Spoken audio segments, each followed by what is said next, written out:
안녕하십니까? 2025년 3월 21일 금요일 인도네시아 헤드라인 시작합니다. 첫 번째 소식입니다. 인도네시아 국회가 현역 군인의 민간 기관 겸직을 확대하는 법안 처리를 서두르고 있습니다. 그러나 민주주의 및 인권단체들은 이번 개정안이 군의 영향력을 지나치게 확대해 민주주의 원칙을 훼손할 것이라며 강하게 반발하고 있습니다. 국방 관련 법안을 담당하는 국회 제1위원회는 군법 개정안을 논의하고 여야 8개 정당이 만장일치로 지지를 표명했습니다. 개정안은 현역 군인이 퇴역하지 않고도 민간 기관에서 겸직할 수 있도록 허용하는 내용을 담고 있으며 정부 역시 조속한 법안 통과를 희망하고 있습니다. 해당 개정안에는 현재 군인의 겸직이 허용된 7개 기관 외에 검찰청, 재난관리청, 대테러청 등 5개 기관이 추가됐습니다. 일부 조항은 논란 끝에 삭제됐으나 군의 비전투 임무를 확대하는 내용이 포함돼 있어 반대 여론이 거세지고 있습니다. 인권단체들은 이번 개정안이 과거 수하르토 정권 시절 군의 이중 기능을 부활시키는 것이라며 강한 우려를 표명하고 있습니다. 시민사회는 법안이 충분한 공론화 과정 없이 추진되고 있다며 반대 서명을 이어가고 있으며 온라인 청원에는 15,000명 이상이 동참했습니다. 다음 소식입니다. 인도네시아 주식시장이 신용등급 강등설과 재무장관 해임설 등의 소문으로 크게 위축되며 폭락하였습니다. 지난 18일 자카르타 종합지수는 장중 7% 넘게 폭락하며 2011년 9월 이후 최대 낙폭을 기록했습니다. 급락세로 인해 코로나19 대유행 이후 처음으로 거래가 일시 중단되기도 했습니다. 이후 낙폭을 일부 회복하며 전날보다 3.84% 하락한 6,223.39의 장을 마감했습니다.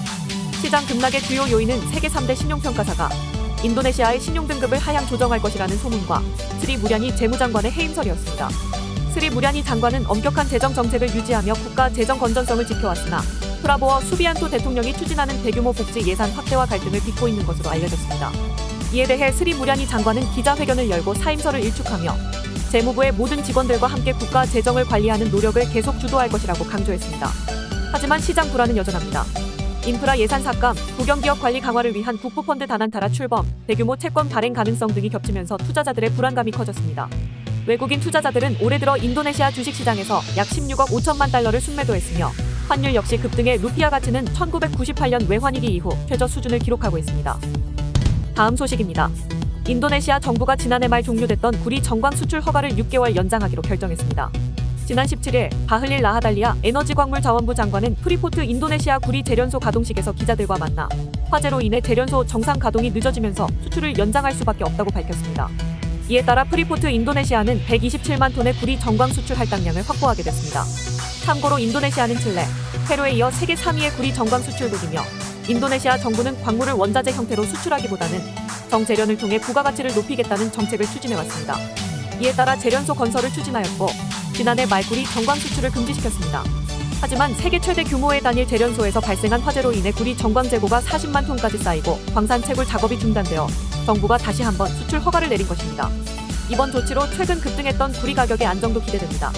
지난달 도널드 트럼프 미국 대통령이 국가안보 차원에서 구리 수입 제한 조사를 지시한 이후 가격이 급등했으며 17일 런던 금속거래소에서 구리 가격은 톤당 9,800달러를 넘어서며 올해 들어 10% 이상 상승했습니다. 다음 소식입니다. 인도네시아 자선단체들이 팔레스타인 가자 지구에 새로운 병원을 건립하기로 했습니다. 현지 언론에 따르면 인도네시아의 30개 이상 자선단체들이 모금 캠페인을 통해 4,020억 루피아를 마련했으며 이를 바탕으로 가자 지구 나세르 지역에 부지 5,000제곱미터 규모의 4층 병원을 건설할 계획입니다.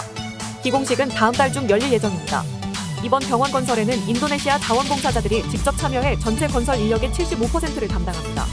이를 위해 인도네시아 선발대가 이달 말 또는 내달 초 이집트를 거쳐 라파 국경을 통해 가자지구로 들어갈 예정입니다. 마에무나센터 인도네시아 대표는 신규 병원은 여성 아동 병원으로 운영될 예정이며 이는 단순한 의료 인프라 프로젝트가 아니라 팔레스타인에 대한 인도네시아의 진심 어린 연대의 표현이라고 밝혔습니다. 참고로 인도네시아는 팔레스타인의 독립을 지지하며 이스라엘과 외교 관계를 맺지 않고 있습니다. 앞서 2011년에도 인도네시아 자선단체들이 모금 활동을 통해 가자지구에 병원을 설립했으나 지난해 전쟁 발발 이후 이스라엘군의 공격을 받아 폐쇄된 상태입니다. 다음 소식입니다. 수마트라 메단 지방법원이 온라인에서 예수의 머리카락에 대해 언급한 트랜스젠더 여성에게 징역 2년 10개월을 선고했습니다. AFP 통신에 따르면 메단 지방법원은 트랜스젠더 틱토커가 라이브 방송에서 증오 발언을 했다고 판단해 전자정보법 위반 혐의로 유죄를 선고했습니다. 해당 틱토커는 지난해 10월 라이브 방송에서 스마트폰 화면에 띄운 예수의 사진을 보며 머리를 자르라고 말한 것이 문제가 됐습니다. 이는 한 시청자가 본인에게 여성처럼 보이지 않도록 머리를 자르라고 요구한 것에 대한 반응이었습니다. 국제인권단체들은 해당 법이 지나치게 모호하며 종교적 소수자를 탄압하는 수단으로 악용될 수 있다며 이번 판결을 강하게 비판했습니다. 국제 엠네스티 인도네시아 지부는 성명을 통해 해당 판결은 표현의 자유에 대한 충격적인 공격이라며 종교적 증오를 조장해 차별이나 폭력을 선동하는 행위는 금지해야 하지만 해당 틱토커의 발언은 그 기준에 미치지 않는다고 지적했습니다. 한편 인도네시아에서는 종교적 소수자들이 점점 더 차별과 배척의 대상이 되고 있으며 해당 법이 오히려 종교적 소수자들끼리 서로를 고소 고발하는 데 이용되고 있다는 지적도 나오고 있습니다. 다음 소식입니다. 인도네시아 부동산 기업 MNC 랜드가 트럼프 인터내셔널 골프 클럽 리도를 공식 개장했습니다. 해당 골프장은 트럼프 골프가 운영하는 7,200야드 규모 코스로 자카르타에서 남쪽으로 약 60km 떨어진 리도 특별경제구역 내 3,000헥타르 규모의 복합 리조트에 위치해 있습니다.